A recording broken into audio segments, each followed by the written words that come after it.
नमस्कार दोस्तों, हमारे YouTube चैनल हिंदू व्रत त्योहार कथा में आप सभी का हार्दिक स्वागत है। जैसा कि आप सभी को सर्वविदित है कि अभी अधिक मास चल रहा है। आज हम अधिक मास के अध्याय 10 का श्रवण करेंगे। बोले श्री हरि प्रभु विष्णु की जय। नारद जी बोले, हे तपोनिधे, परम क्रोधी दुर्वासा मुनि ने विचार करके उस कन्या से क्या उपदेश दिया, सो आप मुझसे कहिए। सूत जी बोले, हे द्विजो, नारद का वचन सुनकर समस्त प्राणियों का हित कर दुर्वासा का गुह्य वचन बद्री नारायण बोले, हे नारद, मेधावी ऋषि की कन्या के दुख को दूर करने के लिए दुर्वासा ऋषि ने जो कहा वह सुनो। दुर्वासा ऋषि बोले, हे सुंदरी, गुप्त से भी गुप्त उपाय मैं तुमसे कहता हूँ। यह विषय किसी से भी कहने योग्य नहीं है, तथापि तेरे लिए तो मैंने विचार ही लिया है। मैं विस्तार पूर्वक न कहकर तुझसे संक्षेप में कहता हूँ। हे सुभगे, इस मास से तीसरा मास जो आवेगा वह पुरुषोत्तम मास है।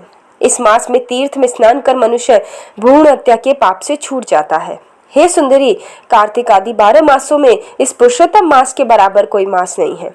जितने मास तथा पक्ष और पर्व है वे सब पुरुषोत्तम मास की 16वीं कला के बराबर भी नहीं है। वेदोक्त साधन और जो परम पद प्राप्ति के साधन है वे भी इस मास की 16वीं कला के बराबर नहीं है। 12,000 वर्ष गंगा स्नान करने से जो फल मिलता है और सिंहस्थ गुरु में गोदावरी पर एक बार स्नान करने से जो फल मिलता है, हे सुंदरी, वही फल पुरुषोत्तम मास में किसी भी तीर्थ पर एक बार स्नान करने मात्र से मिल जाता है। वह बोले, यह मास श्री कृष्ण का अत्यंत प्यारा है और नाम से ही भगवान का स्मारक है। इस मास में पुरुषोत्तम भगवान की सेवा पूजा करने से समस्त कामनाएं सिद्ध होती है। अतः इस पुरुषोत्तम मास का तू शीघ्र व्रत कर। पुरुषोत्तम मास भगवान की प्रसन्नता पूर्वक सेवा के लिए है। एक समय क्रोध में मैंने अम्बरीश राजा को भस्म करने के लिए अर्थ कृत्या भेजी थी। सो हे बाले, तब हरि ने जलता हुआ सुदर्शन चक्र मुझको ही भस्म करने के लिए उसी समय मेरे पास भेजा। तब पुरुषोत्तम मास के प्रभाव से ही वह चक्र हट गया। हे सुंदरी, वह चक्र त्रैलोक्यों को भस्म करने का सामर्थ्य रखने वाला जब मेरे पास आकर खाली चला गया तब मुझे बड़ा विस्मय हुआ। इसलिए हे सुभगे, तू श्री पुरुषोत्तम मास का व्रत कर। इस प्रकार मुनि की कन्या को कहकर दुर्वासा ऋषि ने विराम लिया।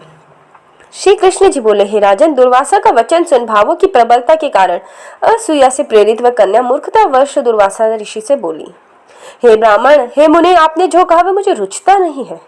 माघ आदि मास कैसे कुछ भी फल देने वाले नहीं है? कार्तिक मास कम है ऐसा आप कैसे कहते हैं? सो कहिए, वैशाख मास सेवित हुआ कि इच्छित कामों को नहीं देता है? सदाशिव आदि से लेकर सब देवता सेवा करने पर क्या फल नहीं देते हैं? अथवा पृथ्वी पर प्रत्यक्ष देव सूर्य और जगत की माता देवी क्या सब कामनाओं को देने वाली नहीं है? श्री गणेश क्या सेवा पाकर इच्छित वर नहीं देते हैं? व्यतिपात आदि योगों को और शर्ववादी देवताओं को भी सबको उल्लंघन करके पुरुषोत्तम मास की प्रशंसा करते कि आपको लज्जा नहीं आती? यह मास तो बड़ा मलिन और सब कामों में निंदित है। हे मुने, इस रवि की संक्रांति से रहित मास को श्रेष्ठ कैसे कह सकते हैं? सब दुखों को छुड़ाने वाले परम श्री हरि को मैं जानती हूँ। हे देव, दिन रात श्री हरि का चिंतन करती मैं जानकी पति श्री राम और पार्वती पति श्री शंकर के सिवाय किसी को नहीं देखती हूँ। हे विपेंद्र, अन्य कोई भी देवता ऐसा नहीं है जो मेरे इस दुख को दूर करे। अतः मुने, इन सब फलदाताओं को छोड़कर कैसे इस मलमास की स्तुति आप कर रहे हो? इस प्रकार ब्राह्मण कन्या का कहा हुआ सुनकर दुर्वासा मुनि शरीर से एकदम ज्वल्यमान हो गए, नेत्र क्रोध से लाल हो गए।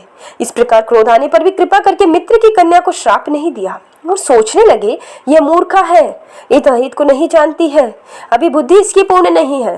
पुरुषोत्तम मास के महात्म्य का विद्वानों को भी पता नहीं है, तो थोड़ी बुद्धि वाले पुरुष और विशेष करके कुमारियों को तो कहाँ से पता हो सकता है? यह कुमारी कन्या माता पिता से रहित दुखाग्नि से जली हुई है, अतः अति उग्र मेरे श्राप को कैसे सहन कर सकती है? इस प्रकार सोचकर कृपा से मन में उठे क्रोध को शांत किया और स्वस्थ होकर दुर्वासा मुनि उस अति विहल कन्या से बोले, हे मित्र पुत्री, तेरे ऊपर मेरा क्रोध कुछ भी नहीं है। हे निर्भाग्य, जो तेरे मन में आवे वैसा ही कर। हे बाले, और कुछ भविष्य कहता हूँ तू सुन। पुरुषोत्तम मास का जो तूने अनादर किया उसका फल तुझे अवश्य मिलेगा, इस जन्म में मिले अथवा दूसरे जन्म में मिले। अब मैं नारायण के आश्रम में जाऊंगा। तेरा पिता मेरा मित्र था, इसलिए मैंने श्राप नहीं दिया। तू बाल भाव के कारण अपने शुभ अशुभ तथा अहित को नहीं जानती है। शुभ अशुभ भविष्य की कोई टाल नहीं सकता।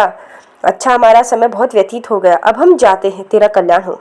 श्री कृष्ण बोले, ऐसा कहकर महाक्रोधी दुर्वासा मुनि शीघ्र चले गए। दुर्वासा ऋषि के जाते पुरुषोत्तम की उपेक्षा करने के कारण कन्या निष्प्रभा हो गई। तदंतर बहुत देर तक कन्या ने सोच विचार कर निश्चय किया कि देवताओं के भी देवता, तत्काल फल देने वाले पार्वती पति शिव की तप द्वारा आराधना करूंगी। हे नृप, मेधावी ऋषि की कन्या ने मन से इस प्रकार निश्चय करके अपने आश्रम में ही रहकर भगवान शंकर के कठिन तप करने को तत्पर हो गई। सूत जी बोले, बहुत फलों के दाता और लक्ष्मीपति को और वैसे ही सावित्री पति ब्रह्म को छोड़कर एवं दुर्वासा के प्रबल वचन की निंदा कर वह ऋषि कन्या अपने आश्रम में ही अंधक को मारने वाले शंकर की सेवा के लिए तत्पर हो गई। इति श्री बृहदनारदीय पुरुषोत्तम मास महात्म्य में 10वां अध्याय संपूर्ण। बोले श्री हरि प्रभु विष्णु की जय, पुरुषोत्तम मास की जय।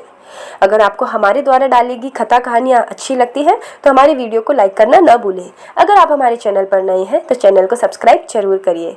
बोलिए जय श्री राम, जय श्री कृष्णा।